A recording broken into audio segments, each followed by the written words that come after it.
Assalamualaikum warahmatullahi wabarakatuh. Salam sejahtera bagi kita semua. Om Swastiastu, Namo Buddhaya, salam kebajikan. Hari ini, izinkan saya untuk menyampaikan peduli terhadap perkembangan psikologi anak atau membahas topik yang seringkali terabaikan, namun sangat penting, yaitu gangguan psikomatik pada anak. Topik ini sangat relevan karena berkaitan langsung dengan kesehatan fisik dan emosional generasi penerus bangsa. Saatnya berpetualangan, datang ke Taman Pelangi. Bersama teman-teman semua, yuk kita saling membantu. Aku punya tas pelangi dengan si Joko. Bergegaslah ayo, sedang berpetualang. Saatnya rainbow. Apa itu gangguan psikomatik pada anak? Nah, gangguan psikomatik pada anak merupakan kondisi di mana tekanan emosional atau psikologis anak seperti stres, kecemasan, atau trauma memengaruhi tubuh anak sehingga menimbulkan gejala fisik. Seperti contohnya, anak mungkin sering mengeluh sakit kepala, nyeri perut, atau merasa kelelahan.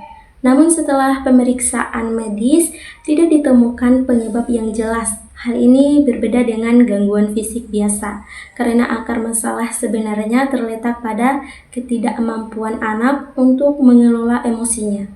Mengapa gangguan psikomatik pada anak ini bisa terjadi? Gangguan ini terjadi karena anak-anak seringkali belum memiliki kemampuan untuk mengenali, memahami, dan mengekspresikan emosi mereka. Mari kita bayangkan, seorang anak yang menghadapi tekanan besar seperti pertengkaran orang tua, tuntutan akademis yang berlebihan, atau bahkan perundungan di sekolah. Anak tersebut mungkin tidak tahu bagaimana cara mengatakan bahwa ia merasa sedih, cemas, atau takut. Akibatnya emosi-emosi ini terpendam dan tersalur dalam bentuk gejala fisik. Proses ini sangat kompleks ketika anak mengalami tekanan emosional. Tubuh mereka merespon seperti sedang menghadapi bahaya.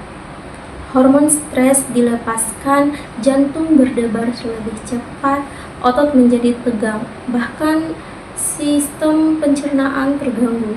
Jika ini berlangsung dalam waktu lama, gejala fisik seperti nyeri perut, sakit kepala, atau gangguan tidur mulai muncul. Jadi gangguan ini bukan hanya soal fisik, tapi juga cerminan dari beban emosional yang dialami anak. Apa dampaknya jika tidak ditangani? Jika gangguan psikomatik ini tidak ditangani, dampaknya dapat sangat serius. Pertama, kesehatan fisik anak akan terus terganggu dengan keluhan sakit yang berulang-ulang tanpa alasan medis yang jelas. Kedua, kondisi psikologis anak dapat memburuk, seperti kecemasan yang berlebihan atau bahkan depresi. Ketiga, hal ini juga dapat memengaruhi kehidupan sosial anak. Mereka mungkin menarik diri dari teman-teman mereka, kehilangan rasa percaya diri mereka, atau bahkan menunjukkan perilaku agresif yang lainnya.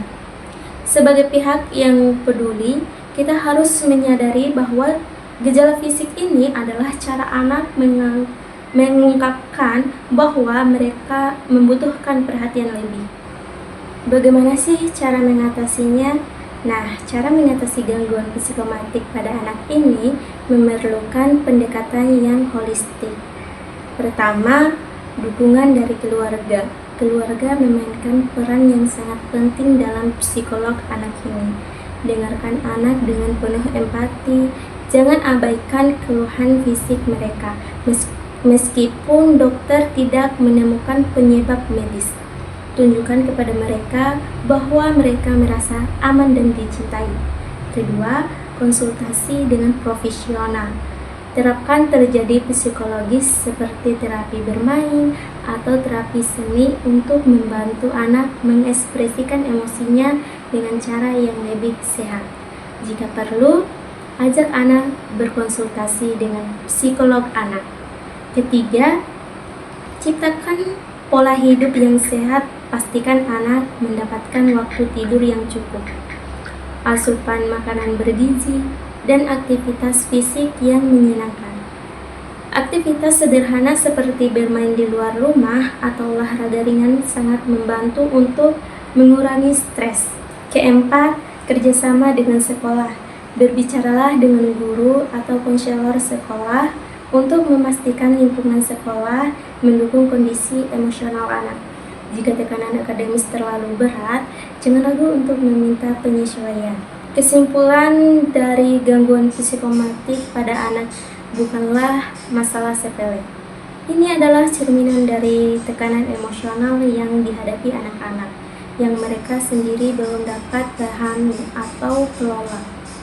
Sebagai orang dewasa, tugas kita adalah membantu mereka melalui masa sulit ini dengan penuh cinta dan perhatian.